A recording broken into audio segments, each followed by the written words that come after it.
Chocolate overloaded কেকে আমরা কি দেই চলেন আজকে আপনাদেরকে দেখাই। আসসালামু আলাইকুম এভরিওয়ান, আপনারা সবাই কেমন আছেন? আমি তো আজকে খুবই ভালো, কারণ আজকে আপনাদের সাথে খুবই মজাদার একটি কেকের A to Z শেয়ার করব। চকলেট ওভারলোডেড কথাটা শোনার পরে আপনি বুঝে গিয়েছেন যে এটাতে চকলেটের কোনো পরিমাণের কোনো কমতি থাকবে না। আপনারা কারা কারা চকলেট লাভার আছে তারা কিন্তু কমেন্ট করতে পারেন। চকলেট ওভারলোডেড কেকের বেসটা আমরা চকলেট কেকই রাখি। প্রথমে সুগার সিরাপ দিয়ে তারপরে আমরা চকলেট গানাশটা ব্যবহার করি। চকলেট ওভারলোডেড এর যে স্পেশাল ক্রিমটা আছে সেটা ব্যবহার করি। তারপর আমরা মেল্ট করা চকলেট ব্যবহার করি। তারপরে আবার চকলেট একদমই গ্রেট করে দিয়ে দেই। এখানে আমরা চকলেট চিপসটাও ব্যবহার করি।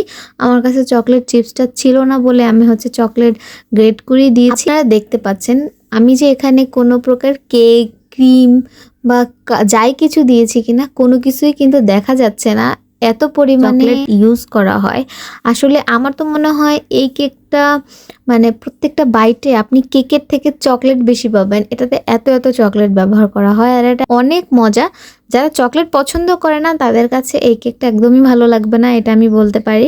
কিন্তু যারা চকলেট পছন্দ করে তারা তো একাই মনে হয় পুরো কেকটা খেয়ে ফেলতে পারবে। আর আপনারা তো দেখলেন আমরা পুরো কেকটাতে ক্রিমের থেকে চকলেটটাকে দিয়ে তারপরে আমরা কিন্তু ক্রিমটা দেই। আর আমাদের এই ওভারলোডেড কেকটা কিন্তু খুবই মজা। এটা আমার সবাই খুবই পছন্দ করে। আর যারা চকলেট পছন্দ করে তারা তো এই কেকটা একদমই চোখ বন্ধ করে নিয়ে ফেলে। এই কেকটা নিলে আপনার লাভ হচ্ছে, কেন লাভ হচ্ছে বলি।